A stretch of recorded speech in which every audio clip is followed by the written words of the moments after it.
All right, everybody, welcome to another edition of Monday Munchies and Murder. I'm Robert John Hatfield. This is Sierra. We're from Audio Mover.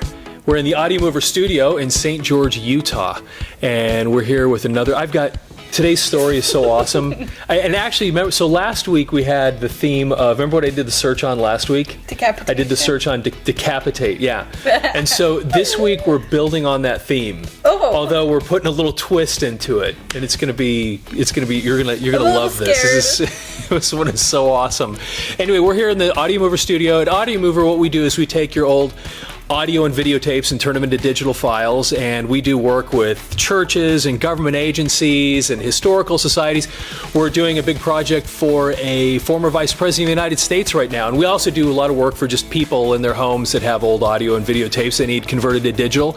So we'd love to help you out with that. Go to audiomover.com, but that's not important right now because we're excited to talk about another murder. And every week what we've been doing is since we preserve history here at Audio Mover, we decided to look even further back in time before audio and video recordings and look in newspapers and so we've been looking up these crazy murder stories, and I'm amazed at all of the stuff that happened over a century ago as far as murder goes. But that's a long time. Yeah, it's amazing that back then, I guess kind of the same stuff that we have today.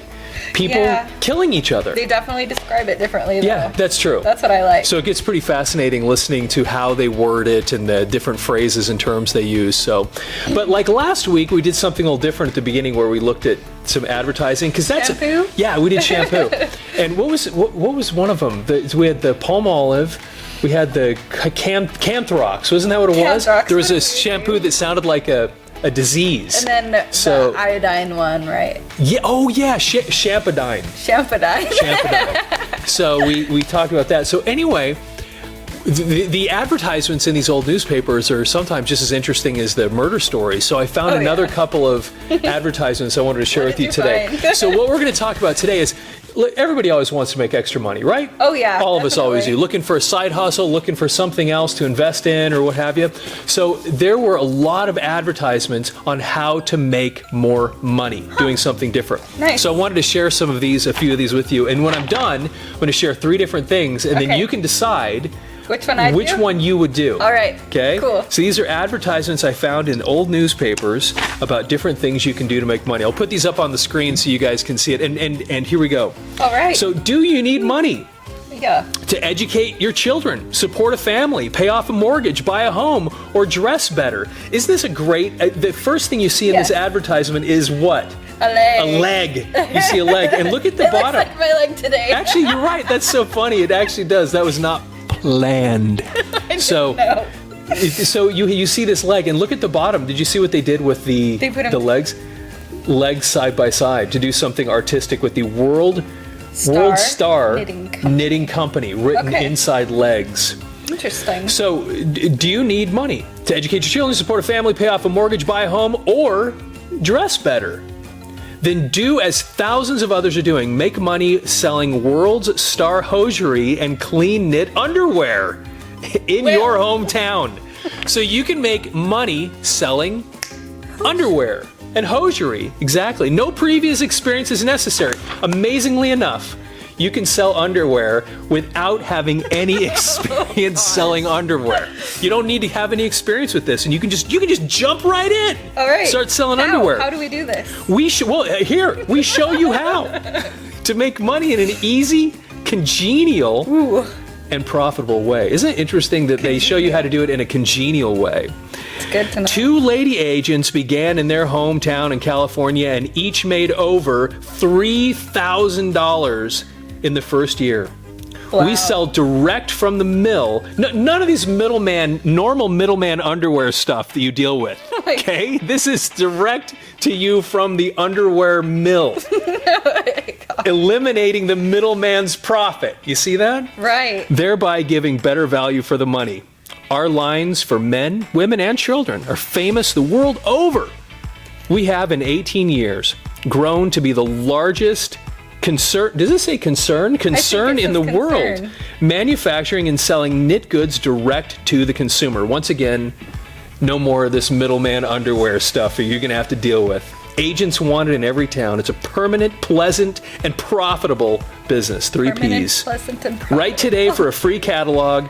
We protect agents in territory and make prompt delivery. Wow. So there's your first option that you can do to make a little extra money. Here's option number 2. 2. Ooh. This machine made $12.65 I want to know what are. in one day. Small investment, quick and sure profit. Now look at the picture. Do you see what that is? Yeah, it's one of those punching It's a things. punching The bag. that you punch It's a and it punching tells bag. you how hard. Yeah, exactly. Ah. It must be that it tells you how hard it does it. We'll read this here exactly what it does, but it's a punching bag. Okay, up to 12. Now get $12.65 in one day. Can you imagine? We prove it. This is one of 200 different coin-operated Mills machines daily earning big money for their owners, whether you live in a small town or a big city. An investment of $15 up will earn you a large, honest, independent income without work or worry. You just count the profits. Others make money fast. Your opportunity is just as good as C.L. Anderson. Apparently we have somebody that's done this before in Peoria, Illinois. He says, punching bag arrived 4 o'clock yesterday afternoon, opened it this morning at 9 o'clock, and took out $12.65. Oh, so he means he opened his machine. He up after started, set it up. I know, it sounds like that he Like, just opened it. Hey, there's took out money in there money. already. Yeah, so he started making money Set it up immediately with the already. punching bag. John Fuller, Mount Airy, North Carolina says, I have taken 39,000 pennies out of one of your Mills bags punching machines in the past 13 months. He doubled his money every 60 days. 39,000 pennies. That would be downright awful. I don't want To get 39,000 pennies. Isn't it interesting, though? That's what they would have been putting They in would back have been then. excited Because for I it, remember too. back in the day when we used to have video games that were 25 cents, Yeah. and now they're like $1 a piece know, or something. they're You have so to put much. several quarters in them. At But least this is $1. this is back in the day when these punching bags were just a penny to Pennies. operate. So 39,000 pennies. That's $390. $390. Doubled his money every 60 days. Why not you? Just think what several such machines would do for you. Mills machines often pay for themselves in 10 days. After that, it's all profit. Did I see 10 days? 10 days. Yeah, Pretty 10 fast. days. Yeah.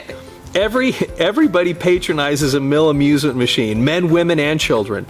They are regular, what does it say? Mints. Oh, they're regular mints at picnics Give you money. because it makes you Yeah. money. They're regular mints at picnics, parks, county fairs, carnival stores, and all kinds of wherever people are to be found. After 30 days, use Julia Siegel of Hannibal, Missouri. Oh, sorry, after 30 days use. Julia Siegel, I was thinking, use Julia Siegel, who's this? Julia Siegel of Hannibal, Missouri says he would not take $500 for his punching machine. If somebody wanted to buy Somebody it from wanted to him. buy $500, he'd say, no way. I'm keeping this punching machine.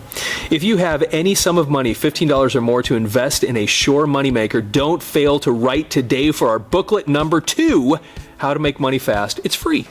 From the Mills Novelty It Company. doesn't even tell you exactly what it is, like what it does. You just pay to hit it, but why? Does it tell you something? Yeah, there's no other information other than it's punch. just Maybe curious maybe about they it. were really common everywhere. You just knew.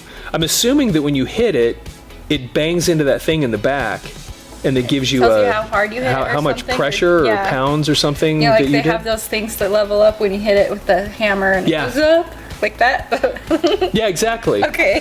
It must be something like Somebody that, where you hit it knows. and then They knew. it hits makes the bell or something. It's too old for us now. Anyway, there you Okay, go. So there's that's another there's number 2 way to make Wow. money, and it was only $15, wasn't it, to get invested in that? Yeah, That's not very crazy. much money for one of those. Actually, for $15, if that were true today, I'd buy one. Oh, $15 Just to have it today? here? Of course. Just to have it here Who in the wouldn't buy studio. one for Especially $15? people dealing with me all day be like, I want to go hit the machine. Oh my gosh. Okay, I'm just gonna go in the punching room. exactly, the punching room. Okay, now this one, I don't know if this is the one I choose, but this is the best. This is my favorite one. There's money in eggs. There's money in eggs. And they've got a picture here of somebody cracking, what is a They're cracking the stinking egg open and massive money's egg. falling out. That's ostrich size egg right there, and it looks like coins falling out. There's money in eggs and poultry. There are few more lucrative occupations than poultry raising if rightly managed. The demand for choice poultry and fresh eggs constantly exceeds the supply. They are the steady source of pin money to the women folks of many a family. Pin money. Actually, I should have looked it up. I don't know what that's pin money. And to the women folk. Yeah. The pin money. Okay. Of many family. Poultry, now get this is important. Poultry raising is peculiarly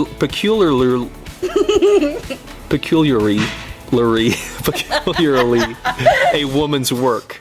Do you know that?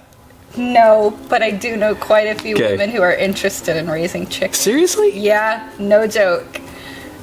I do. That's funny because seriously, I know a woman in Castle Rock, Colorado, that has chickens in her backyard. I think one of my friends here has chickens. Just in the middle of just normal suburbia, she's got a bunch of chickens living in her backyard, and she eats the eggs. Do you want to know what the pin money is? Yeah, go for it. What is it? It's a small sum of money for spending on essentials. Essentials. Pin money, essentials. So that's for the women folk. They can get the essentials. Farm poultry So I missed this. Many of the best egg raisers in the world are women, in case you didn't know. Farm poultry teaches all women how to make money with a few hens. So farm poultry, this is the company. Okay. They teach you, because look at the bottom. Oh, farm I see. equals Farm poultry is the company. Yeah. All right. They teach all women how to make money with a few hens. The men also, who are posted on the right management of care of poultry and its preparation for market. So it's possible. It's possible. It's possible for men to deal with chickens, they get but it right. it's questionable. Who know the secret of making hens lay early and of getting the greatest yield of eggs when prices rule highest, are making good profits. Such are the men and women who edit farm poultry. Edit, that's an interesting That is an word. interesting word to use there too. They are actively engaged in raising poultry upon farms and in suburban towns, kind of like we were just saying a second ago. They have positive knowledge of the most profitable methods of feeding and caring for all kinds of fowls under all conditions. This knowledge, the result of their practical experience, as well as the newest ideas of the brightest men and women everywhere in the poultry business, you can get by reading Farm Poultry, semi-monthly. The best poultry paper in the world. Get some poultry paper. The best poultry paper in the world, $1 a year, $1 50 cents a for year? 6 months. Wow. Funny. That's pretty amazing. So Anyway, we have 3 different ways of making money now. We can invest in eggs, chickens, and eggs. hens. And basically what you do to do that is you subscribe to this farm poultry magazine. Well, all They'll these, tell you how to do it. Subscribe to something, don't you? And then you order. Yeah, each one of these you get some sort of a you mail in and get some sort of a catalog. Then you get the machine that is the punching bag, machine. and then selling underwear and hosiery. These are the 3 things to make money. So, which one would you do? What do you think if you had I'd to choose? So I know what I think you would do because I know what you do.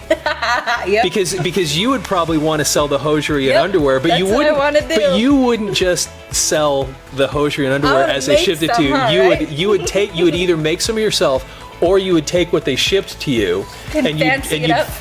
add things to it to make it more awesome. Me, You want to go with the chickens? I do the eggs, and the reason is just for the very reason that even if I didn't make any money with it, You'd have I'd eggs. have eggs. I'm not a fan And of eggs. I actually like eggs. I don't. So it's kind of a. You really don't like eggs? No. Seriously? Wow, that's interesting. Yep. I generate, but you use eggs for lots of things too. I don't. Like cooking. You don't use eggs for No. cooking, like baking? Really? Only to How do you make get by with that? brownies. Okay. That's it. Or like boxed cake mix. So how you can make more brownies if you have more eggs or more chickens? It's bad. I better not. Anyway, so those are some interesting little things about back in funny. the 100 some odd years ago, different ways For they were dollars. advertising to make money. Interesting stuff. Cool. So now we're going to get into today's murder. And there's a reason that I brought the munchies that I did. Teddy Like I said Grahams last week. and animal crackers. Yeah, so here's the deal. From an early age, whenever we get animal crackers, maybe I'm just weird, Yes. but I think I might have been talking to Steve about this the other day, but what's the first thing you do when you get an animal cracker? You bite their head off? You bite the head off. Isn't that true? Yeah. And look, we teach kids that from a very early age. Oh, no. You know, we get these. So I thought, okay, so I ran to the store and I thought, what do we get that we bite the head off of? or that you would normally think to automatically bite the head off. That's so funny. So I went to the baby section and I found cinnamon animal crackers. So then I went to the grown-up section, which is not really grown. I mean, it's by the other cookies. And I guess these are more for, you'd find these in your school lunch. But they're both graham. And I thought it'd be interesting to see the cookies that you get for an infant or a toddler, how they compare to the things you'd send maybe in a school lunch. Okay. So, because as we're going to talk about today, we're going to talk a little bit about, bite the head decapitation. off? Again? Well, I told you that we're doing a variation on this. So this is a turtle. We just want to see which one tastes better. Oh, I got 2 kitties. That's actually really good. Yeah. The infant stuff, that's really good. I'd buy that for me. All right. He's gonna show up with. We actually did another video a few months ago where we just sat here and ate baby food, and it was kind of ridiculous. These are small.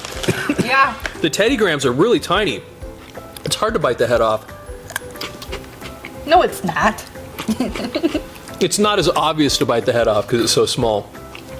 They have a coating kind of like a honey glaze, slightly. You know what? They're less flavorful. Yeah. That's funny. The baby I like the food baby is more one. flavorful. The baby is better. I like the baby ones. Okay. Now that we've settled that, we can munch on our cookies and bite heads off while we read this stuff. So, we have a couple. So what I did today, by the way, I want to give a quick warning. If you can't handle really gross stuff, you probably don't want to listen to this. I mean, the one last week was kind of disgusting. This one's really, really bad. So I'm serious. Don't listen to this if you have a hard time, if you have a weak stomach, because it's it's pretty disgusting what we're gonna read you. But once again, these are all taken out of newspapers from the early 1900s. The thing that's interesting is they put all these descriptions in the papers where now you wouldn't see all the descriptions. They don't tell you. They don't describe it like they used to. Yeah, and they have to go into great detail because a lot of times they wouldn't have photographs. They have drawings of things often in these. They don't do very many photographs. And of course, yeah, it's interesting because, if you look back hundreds and hundreds of years ago, when explorers would go across the country and they'd see new lands and new places, there were 2 ways to get people to see. They'd have to draw a picture of it or describe it. That was it. No photographs, no Instagram, no messaging it. No, I mean, just think about that different world. Right. And these people, so this is what they're doing. They're trying to be very descriptive so you can know exactly what happened. So I'm going to uncover our board so you can kind of get a sense of who we're dealing with here. We have 2 different... Oh, boy. We actually have 3 different stories that we're going to talk about today. We're going to talk about A.W. Montague and Josephine Olsen. These are the 2 people that were killed, and these are the people that killed them. So this is C.A. Myers killed his former boss. This is in 1915, and Ole G. Olsen killed his daughter, Josephine Olsen. Uh-oh. Now, it's not, the similarities in these murders are not the murder themselves, it's in what happened after the murder. And this is the part that is super ultra fascinating. I mean, this is so crazy. Another thing that's interesting about going through these newspapers is because of misspellings and things like this, it's sometimes difficult to determine, is this story the same related, person? The same person, exactly. This name, Olesen, that name looks like it'd be hard to find. is believe it or not, you'll find that name in, I think, 3 or 4 different stories. Yes, there's actually a murder story where this is the person that was killed, but it wasn't this guy. Oh. Totally different Wow. people, and he was the murderer. I found this name at least 3, it might have been 4 different times in different stories, this person's name, but they're not the same person. Well, it's a pretty boring. So it gets challenging because you're searching on these names, you're searching on these trying to figure out, what's what, and does this story go with this one? Because then I not only want to find the story, I want to find what happened afterwards, if there's any information about it. And so what I'm going to do is I'm going to read you the crime that both these did, the murder itself, Okay. and then I'm going to read to you what happened after that's the similarity. And this is super, super fascinating. Okay. So we're going to start off with Ole Olson.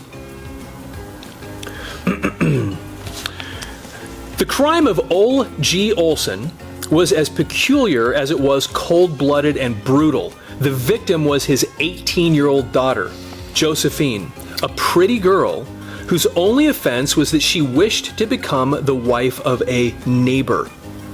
The night before the day set for the wedding, she was stabbed to death in the sitting room of her home by Olson, who used a large butcher knife after sending her brother from the house on a trivial errand. So he sent the son away? He sent the son away and then proceeded to take a butcher knife and crazy. stab I don't know how anybody could stab his daughter their dead. kid. Isn't that just unbelievable? That's Frightening, crazy insane. stuff. So listen now. When Mrs. Olson died 5 years ago, Mr. Olson, 52 years of age, began to act in a manner more or less peculiar. When Josephine fell in love with a young man who owned an adjoining farm, her father bitterly opposed the match and even went so far as to threaten to kill the young people. I'll kill you if you want to get married. She meets this guy that owns another farm and says, I don't like him, I don't like you two together, I'll kill you guys. So once again, his wife had died, and people are saying they started acting weird. Pressure was brought to bear on him, and he finally gave his consent to the marriage. After committing the crime, Olson walked to the home of a neighbor where he surrendered. The daughter had been a popular young woman, and when the crime became generally known, threats of lynching were made. Olson made every effort to escape conviction, but was found guilty of murder in the first degree October 29th and sentenced to death by Judge McClenahan of Brainerd. Several weeks ago, an application was made to the state pardon board for a commutation of the death sentence to life imprisonment, but the board failed to take action.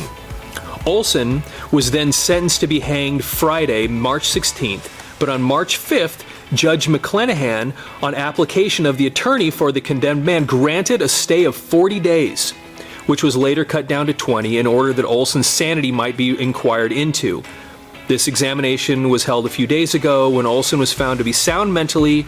Governor Van Sant then fixed Friday, March 20th as the day of execution.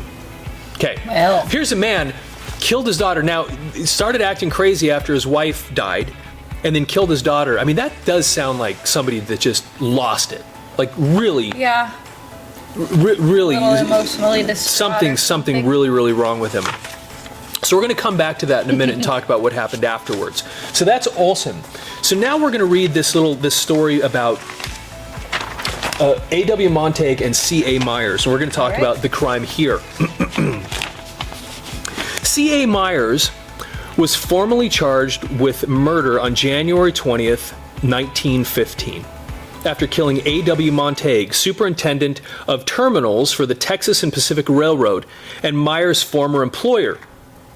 He discharged Myers several months previous to the killing. Refusal to reemploy Myers as a switchman caused him to accost Montague in the yards, speak a few words to him, and before Montague could do or say anything, fire 3 shots into his body. So stabbed over there, shot over here. Right. Upset that he had been laid off, fired, And wouldn't came get back, and they rehired. wouldn't hire him back. Myers was indicted for murder the next day. 10 days later, Myers was tried, convicted, and sentenced to hang. An appeal resulted in affirmation of the sentence. His attorneys went to Governor Ferguson with a petition for clemency. The governor held that the law should take its course, and that he would not interfere. Sometimes, I probably told you, some of these scans, there's actually a Yeah. word in the next article I'm going to read you that I can't figure out what the word is. And it's a super important word to a descriptive one, but that sometimes you can't really see them. So these are now the 2 crimes. Okay. Fired from his job, wouldn't get rehired, shoots him 3 times, upset that that his daughter and another boy are going to get married, and the night before stabs her to death. Okay? About 12 years apart on these two, when these 2 things took place. Okay. All right. Okay. So now we're going to talk about both these people were, did you notice how they were going to be killed? They were hanged. They were both going to be hanged. Yeah. Okay. Kind of gave us a clue here. Right there. Exactly. So both these people are going to be hanged. Okay. Now they give this other interesting descriptive information about their demeanor before being executed. Okay. And this is kind of creepy and weird listening to this too. But they've got these all outlined, like you said, these descriptive things and these so now let's jump back to Olson. So right before the execution, Olson was pale as death when he mounted the stairs leading to the gallows. His eyes were closed and his manner was subdued. He held his hands behind him to be bound and assisted the sheriff in every way. It had been feared earlier in the night that Olson would break down, but buoyed up by spiritual consolation, he held his nerve to the last and made a short prayer on the gallows. Olson had until the last 24 hours borne up bravely under the strain, but then he began to lose some of his courage. He retired early last night and slept fairly well for several hours. Then he began to moan and to call aloud as if in great pain. He was awakened by the death watch a little before midnight and told to prepare for death. A new suit of black had been provided him. As he dressed, he spoke in a low and broken voice, and there was a long pause between each word. Wow. Isn't the description so It's like creepy, you can see weird. It. You can see it. Yeah, this whole thing is just creepy, weird. Listening to this, the feelings and what they're going through. They didn't go into detail about the things he said. Sorry. So now we're going to jump back over to C.A. Myers. This is before the execution. There's a couple different pieces here. Let's see. 2 hours before he was hanged, Myers tried to commit suicide by cutting his wrist arteries with a piece of glass. 30 minutes before execution time on August 12th, the Court of Criminal Appeals granted a stay of execution in order to test the man's sanity. The sanity trial was held in September. Oh, we actually, I think I already read this part to you. Yeah. But there's a couple other things that are kind of important. The Myers was 60 years old. He previously had shot a fellow workman in Tulsa, Oklahoma, and and served a short sentence for the crime. So he had actually, C.A. Myers had some sort of criminal behavior before. Anyway, I was imagining a younger person. You said he was 60? Yeah. Huh. Is that what we said a second ago? Said that he was said 60, something like right? that. Yeah. Let's see. He was 60 years old. Yeah, that's what it was. 60 years old. So anyway, so that's so he tries to commit suicide right before he's hung, and then he kind of just goes along with it and says a prayer and gets really somber and what have you. Now, this is the part that they have in common. And Oh, God. it's so horrifyingly awful. Okay, let's go back over to, let's see, which is the one that's the, I just want to make sure that we do the right one in the right order here. Because because one of them, it's so awful. It's so absolutely, okay, here we go. So we're going to read these two. There's a couple of pieces to this article. So, Aitkin, Minnesota, March 20th. Ole G. Olson was hanged at 1:50 this morning for the murder of his daughter Josephine last fall. His neck was broken by the 7-foot drop. But in spite of this, life was not declared extinct until 5 minutes after. He was almost decapitated. The trap was sprung by Sheriff Chris G. Haugen, who was assisted by several sheriffs from outside counties. Now, I want to read you something that goes into a little more detail about this part of it. Now, did you notice how far he fell? 7 feet. Okay, this is important. 7 feet. Okay? Looks like a 7, right? 7 feet. Now, let's listen to a little more detailed explanation of what happened. March 20th. Through a bungle of adjusting the noose, the hanging of Ole Olson, a wealthy farmer, at 1 o'clock this morning was most gruesome. The rope slipped, cutting the throat from ear to ear, almost severing the head and tearing the flesh from the face and scalp. The jugular vein was severed, and the blood spouted over the spectators and drenched the sheriff and the clergyman present. Olson's crime was exceptionally brutal and as bloody as his punishment. He deliberately butchered his daughter with a knife because she became engaged to marry a neighbor and refused to promise to keep house for her father after her marriage. Oh, is that why he was so angry? Apparently. He won't take care of So, me. Oh. 7-foot fall. Wow, that's. Did you hear what happened? The flesh being ripped off of his. That's what I'm imagining. Now you thought that was bad. Oh no. Okay. Now, 7-foot drop. Now see, we're trying to educate you here too, because so that you understand how these things are supposed to work. Because the idea was to snap the spinal column and cause you to die instantly. Right. That's the idea. The idea is not to tear. You know. Okay, so now we're going to talk about C.A. Myers. Fort Worth, Texas, November 10th. C.A. Myers hanged at 11:40 today for murder. Was decapitated when the trap was sprung. His body dropped into the pit while his head dangled gruesomely before the gaze of horrified witnesses. Wow. Myers went up to the scaffold at 11:30. The trap was sprung 10 minutes later. The body dropped. Almost head comes off at 7 feet. Let's see here. This one, 12. So it was a 12-foot drop and then he just kept going? 12-foot drop. Oh my gosh. Wow, that made it sound great. Okay.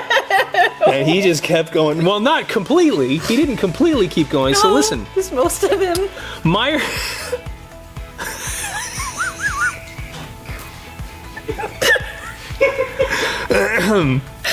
Myers went to the scaffold at 11:30. The trap was sprung 10 minutes later. The body dropped 12 feet.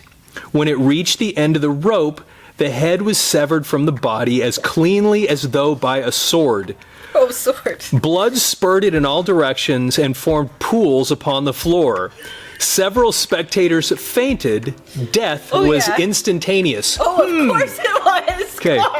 Now, so we have these two different distances. This one almost rips your head off, 12 feet, tears head completely off. Yeah.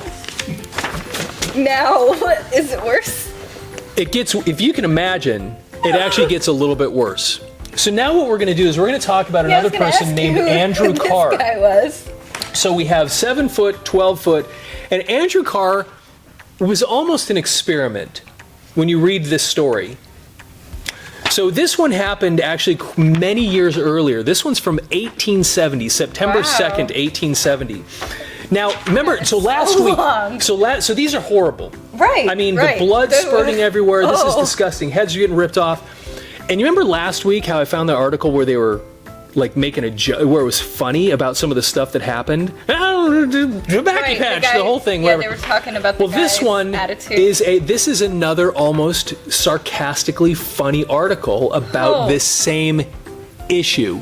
Okay, so now listen to this. Gosh. And this is sarcasm, okay? You'll pick it up here in a minute. So this is September 2nd. It says, the headline here, the title here says, A Hideous Deed, an Improved Mode of Decapitation, How Hanging is Performed in the British Dominions. Okay. Sarcasm. Right. But listen to the story. Oh. Andrew Carr, the discharged soldier of the 37th Regiment who was convicted upon his own confession of murder of a woman in Bull Lane, was executed yesterday morning in Richmond, Bridewell. It was the first occasion on which the sentence of capital punishment has been carried out within the walls of a Dublin prison. And if the public were allowed to decide the matter in the present state of feeling, it would be the last execution in this city.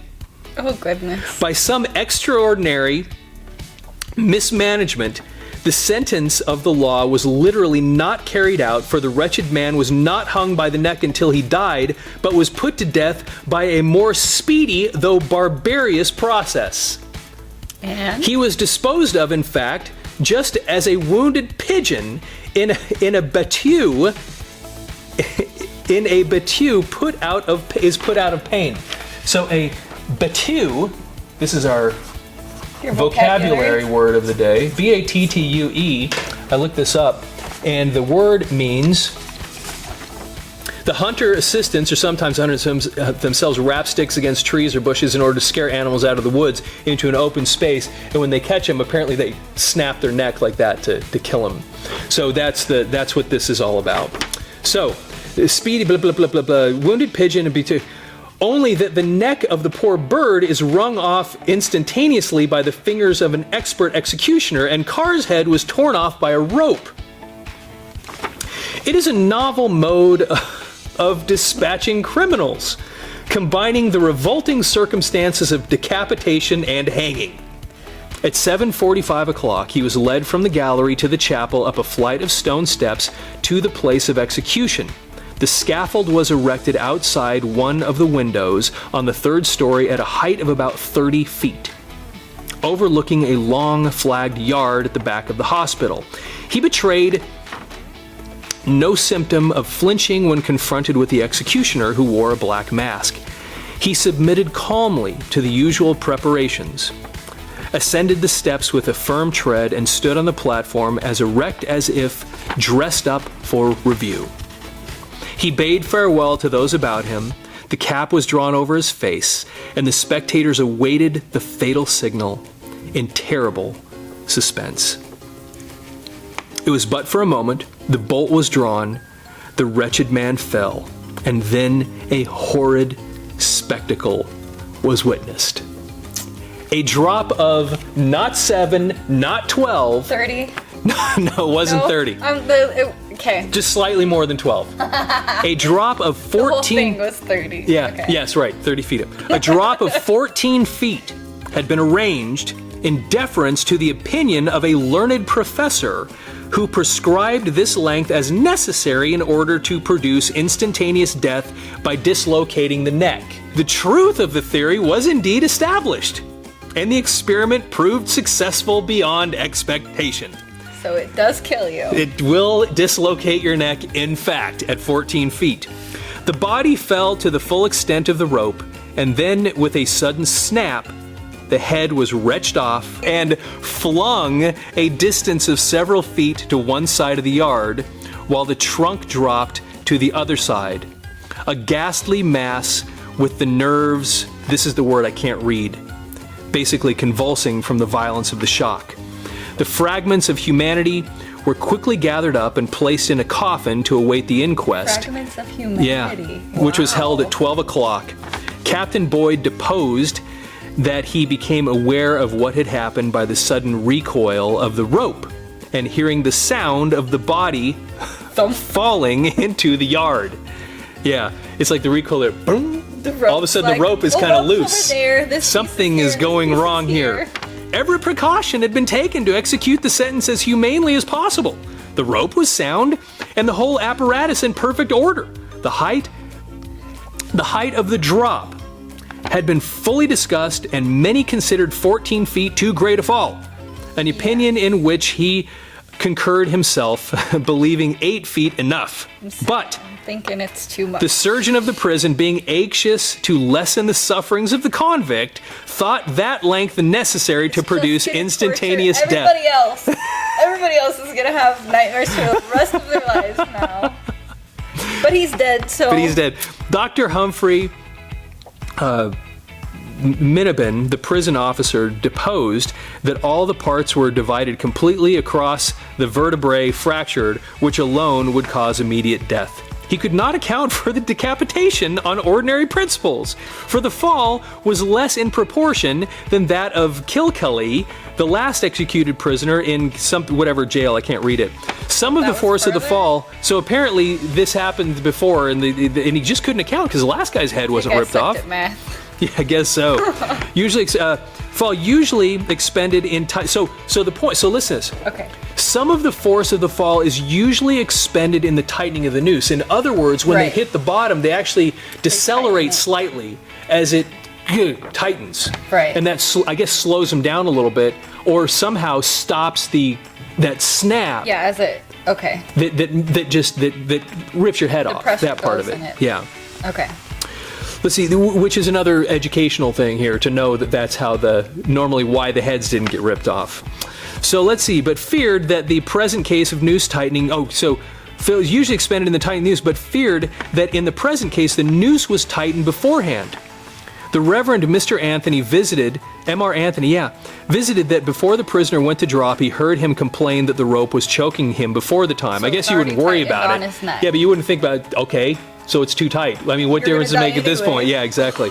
Other witnesses bore testimony to the humane conduct of the officials.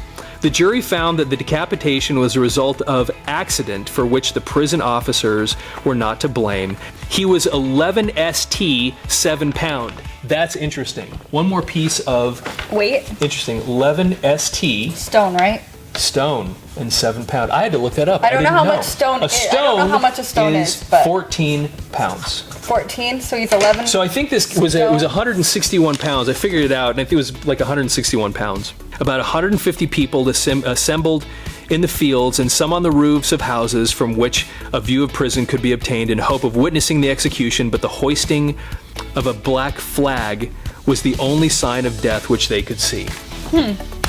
Wow!